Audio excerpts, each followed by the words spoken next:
কমিশনের নির্দেশ কার্যকরের আশ্বাস যেরকম দেওয়া হচ্ছে 21 তারিখ অর্থাৎ 21শে আগস্টের মধ্যে সিদ্ধান্ত কার্যকরের আশ্বাস, অভিযুক্তদের সাসপেন্ড এবং এফআইআর এর আশ্বাস। সূত্রে খবর অন্তত এমনটাই জানিয়েছেন মনোজ পান্ত। গতকালই প্রায় কমিশনে যান জাতীয় নির্বাচন কমিশনের তলব হয়, দীর্ঘক্ষণ কথা হয়, কারণ তার যে জবাব সেই জবাবেও কতটা সন্তুষ্ট হয়েছে কমিশন সেটাও একটা প্রশ্নের মুখে পড়ে।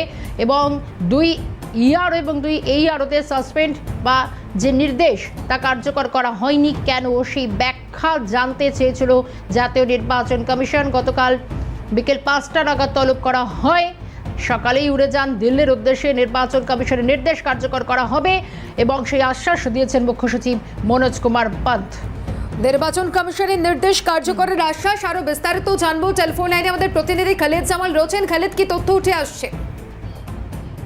1 ঘন্টার যে শুনানি ছিল সেই শুনানির পরে কিন্তু বেরিয়ে যে আশ্বাসটা দিয়েছিলেন রাজ্যের মুখ্য সচিব মনোজ পান্ত, সেটা হলো যে আগামী 21 তারিখের মধ্যে এই যে 5 জন যারা অভিযুক্ত রয়েছেন, যাদের বিরুদ্ধে বিভিন্ন রকমের অভিযোগ উঠেছে, বিশেষ করে ভোটার কার্ডের গরমিল করার যে অভিযোগ উঠেছে, সেই অভিযোগের ভিত্তিতে কিন্তু তাদেরকে সাসপেন্ড করা এবং তাদের বিরুদ্ধে এফআইআর করার আশ্বাসটা দিয়ে এসছেন। অর্থাৎ বলা যেতে পারে যে এই আশ্বাসের পরে কিছুটা হলেও কিন্তু মুখ্য সচিব স্বস্তি পেয়েছেন। তার কারণ যেভাবে তার মাথার উপরে এইরকম একটা অমান্যতা করা জাতীয় নির্বাচন কমিশনের একটা অভিযোগ ছিল, সেই অভিযোগের পরে যে মনে করা হচ্ছে যে তার বিরুদ্ধে কোনো ব্যবস্থা গ্রহণ করতে পারে জাতীয় নির্বাচন কমিশন, কিন্তু যেটা দেখা গেল যে তার আশ্বাসের ফলে কিন্তু জাতীয় নির্বাচন কমিশন সেটা আর কোনো পদক্ষেপ গ্রহণ করেনি। অর্থাৎ সেই জায়গা থেকে দাঁড়িয়ে এই যে 5 জন রয়েছে তাদের বিরুদ্ধে আগামী 21শে আগস্টের মধ্যে কিন্তু ব্যবস্থা গ্রহণ করতে চলেছে রাজ্য সরকার।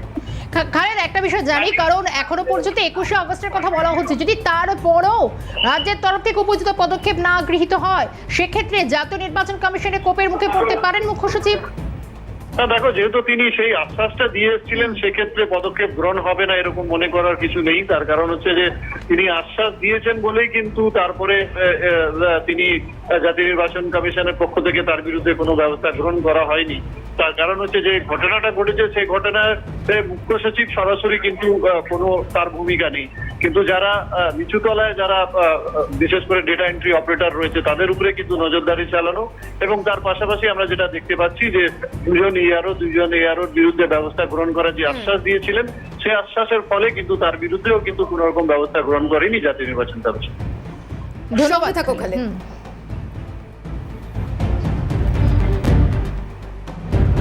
অস্বীকৃত রাজনৈতিক দলগুলিকে তলব রাজ্যের সিইও দপ্তরে। নির্বাচন কমিশনের নির্দেশে তলব 29শে আগস্ট 12টি রাজনৈতিক দলকে ডাকা হয়েছে। কমিশনের খাতায় রেজিস্ট্রার্ড অথচ অস্তিত্ব নেই, এই ধরনের রেজিস্ট্রেশনের বৈধতা নিয়ে এবার প্রশ্ন নির্বাচন কমিশনের। দেশে 345টি এই ধরনের রাজনৈতিক দলকে চিহ্নিত আর 334টি রাজনৈতিক দলের নাম কমিশন বাদ দিয়েছে। পশ্চিমবঙ্গে 72টি রাজনৈতিক দল কমিশনের স্বীকৃতিহীন হলেও রেজিস্টার্ড রাজনৈতিক দলগুলি এর আগে এ ধরনের 8টি রাজনৈতিক দলকে ডেকেছিল। এবার আরও 12টি রাজনৈতিক দলকে ডাকা হয়েছে বলে জানা গিয়েছে। খুব গুরুত্বপূর্ণ, অস্বীকৃত রাজনৈতিক দলগুলিকে এবার তলব করা হচ্ছে। এর আগেও একাধিক দলের নাম যেগুলোকে বাদ দেওয়া হয়েছে। রয়েছেন আমাদের সঙ্গে আমাদের প্রতিনিধি খালেদ জামাল। খালেদ, এ বিষয়ে ঠিক আর কি কি কড়া পদক্ষেপ নেওয়া হচ্ছে? দেখো, জাতীয় নির্বাচন কমিশন দেশ জুড়ে কিন্তু এই ধরনের যারা রাজনৈতিক দল রয়েছে, যারা দীর্ঘদিন ধরে কিন্তু নির্বাচনী প্রক্রিয়াতে অংশগ্রহণ করছেন না, অথচ জাতীয় নির্বাচন কমিশনের যে সমস্ত সুযোগ সুবিধা, যার মধ্যে বিভিন্ন করে ছাড়, বিভিন্ন রকমের সুবিধা যেটা রয়েছে সেই সুবিধা তারা ভোগ করছেন, অথচ নির্বাচনের সময় কিন্তু নির্বাচনী প্রক্রিয়া তারা অংশগ্রহণ করছেন না। এরকম দেশ জুড়ে প্রায় 476টি রাজনৈতিক দলের ইতিমধ্যে স্বীকৃতি বাতিল করেছে জাতীয় নির্বাচন কমিশন। আমরা জানি যে পশ্চিমবঙ্গের ক্ষেত্রেও তারা একটা তালিকা আগেবারেও দিয়েছিল, সেই তালিকা থেকে 8টি রাজনৈতিক দলকে ডাকা হয়েছিল, সেখানে মাত্র 1টি রাজনৈতিক দল এসেছিল, কিন্তু বাকি 7টি রাজনৈতিক দল আসেনি। তাদের বিরুদ্ধে আগেই নির্বাচন কমিশন পদক্ষেপ গ্রহণ করেছে এবং তাদের স্বীকৃতি বাতিল করেছে।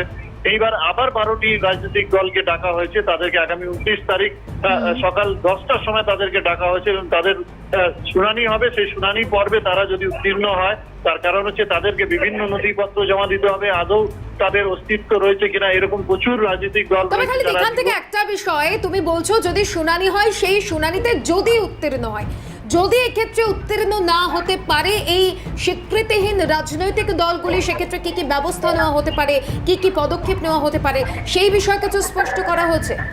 দেখো, জাতীয় নির্বাচন কমিশন পরিষ্কার করে দিয়েছে যে এই রাজনৈতিক দলদের শুনানির পর 1 মাসের সময়সীমা বেঁধে দিয়েছে। তারা 1 মাসের সময়সীমা তাদেরকে দেওয়া হবে। সেই সময় সীমার মধ্যে যদি তারা বৈধ নথিপত্র জমা দিতে পারে যে তারা নির্বাচনী প্রক্রিয়াতে অংশগ্রহণ করেছেন, এই ধরনের যদি কোনো নথিপত্র বা তাদের যে তারা সক্রিয় রয়েছেন এই ধরনের যদি নথিপত্র তারা জমা দিতে পারেন, তাহলে কিন্তু তাদের ছাড় পাবে। না হলে তাদের স্বীকৃতি একেবারে বাতিল করে দেবে জাতীয় নির্বাচন কমিশন। সেই কঠোর পদক্ষেপ কিন্তু গ্রহণ করার কথা আগেই জানিয়ে দিয়েছে জাতীয় নির্বাচন কমিশন। খালেদ, সেক্ষেত্রে রেজিস্ট্রেশনের বৈধতা নিয়েই যখন প্রশ্ন তুলছে নির্বাচন কমিশন, দলগুলিকে ডাকা হচ্ছে, তুমি বলছো 1 মাস সময়ও দেওয়া হচ্ছে, সেক্ষেত্রে 345টি এই ধরনের রাজনৈতিক দলকে চিহ্নিত করা হচ্ছে। সব মিলিয়ে তাহলে পরবর্তীতে কমিশন কি কি পদক্ষেপ নিতে পারে? কারণ যদি তাদের ব্যাখ্যা বা তাদের এই যে 1 মাসের সময় দেওয়া হচ্ছে, এক্ষেত্রে জবাব পছন্দ না হয় কমিশনের, অর্থাৎ তারা কি আগামী ভোটে কোনো রকম পার্টিসিপেট করতে পারবে না? একেবারে না। তার কারণ হচ্ছে যখন তাদের কোনো স্বীকৃতিই থাকবে না তখন তো তাদের কোনো প্রতীকই পাওয়া যাবে না। অর্থাৎ আমরা জানি যে যখন এই ধরনের অস্বীকৃত নিবন্ধিত রাজনৈতিক দল যারা থাকে তারা কিন্তু একটা বিশেষ প্রতীক তারা পায়, সেই প্রতীকটা তারা পাবেন না। সেক্ষেত্রে তারা কিন্তু নির্বাচনী অংশগ্রহণ করতেও তাদের পক্ষে সম্ভব হবে না।